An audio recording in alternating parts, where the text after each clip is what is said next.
Hello students, welcome to Janu maths. இன்றைக்கி என்ன பார்க்க போகிறோன்னா, இப்போ ரீசெண்டாக நடந்த 12th கொஷினோட மாதிரி வினாத்தாள் தான் பொதுத்தமிழ் 26 to 27. ஸோ இந்த இயரோடது. ஸோ இது கண்டிப்பாக கேட்குறாங்க. ஸோ இது ஒரு ஸ்கூலில் வச்ச மாதிரி வினாத்தாள். இது பாருங்கள் என்ன கேட்டிருக்காங்க அப்படின்னு. 50 மார்க்ஸ் கேட்டிருக்காங்க. 1.5 மணி நேரம் டைம் கொடுத்துருக்காங்க.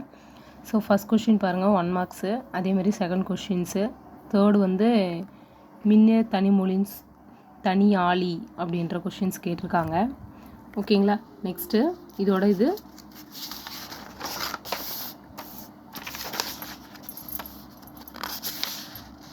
அடுத்தது பாருங்கள் 4th கொஷின்ஸு செம்பருதி அப்படின்ற 1 மார்க்ஸ் கேட்டிருக்காங்க. மயிலை சீனி வெங்கட சாமி அவங்கள பற்றி கேட்டிருக்காங்க. அதேமாதிரி 6th கொஷின்ஸும் பிழை இல்லாமல் எழுதணும்.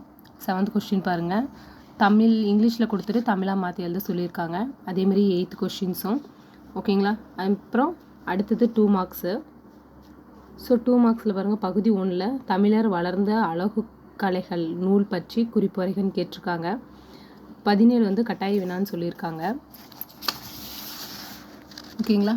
அடுத்தது பாருங்கள் விரி பெரு தமிழர் மேன்மை ஓங்கிட அப்படின்ற இதை கேட்டிருக்காங்க. அடுத்தது கவிஞர் சிற்பி எவற்றை வியந்து பாட தமிழின் துணை வேண்டும் என்கிறார் அப்படின்னு கேட்டிருக்காங்க.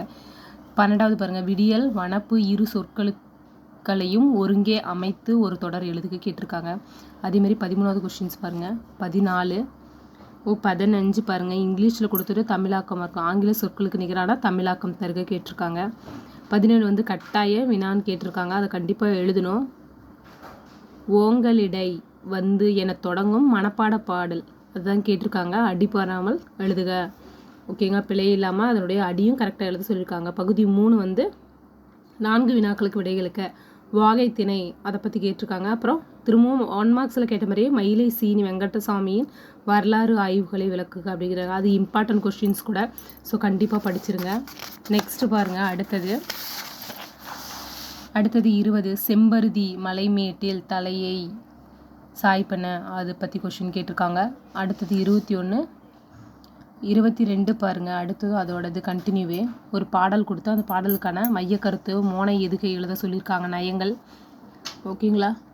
அடுத்தது நெக்ஸ்ட்டு பகுதி 4ல் அனைத்து வினாக்களுக்கும் விடையளிக்க அது அல்லது கொடுத்துருக்காங்க. ஸோ இதில் ஏதோ ஒன்று அட்டன் பண்ணுற மாதிரி இருக்கும். கண்டிப்பாக இதில் எழுதணும். நெக்ஸ்ட்டு பாருங்கள் லாஸ்ட் 25 25 தமிழின் சீரிலமை திறமையந்து கவிஞர் சிற்பி பாலசுப்ரமணியம் கூறு உணர்ச்சி தொகுத்து எழுதுக கேட்டிருக்காங்க. அல்லது கொடுத்துருக்காங்க. ஸோ கண்டிப்பாக எழுதுங்க. ஓகேங்களா. All the best students. கண்டிப்பாக எங்களுடைய சேனலுக்கு ஒரு சப்ஸ்கிரைப் பண்ணி ஹெல்ப் பண்ணுங்கள். தேங்க்யூ.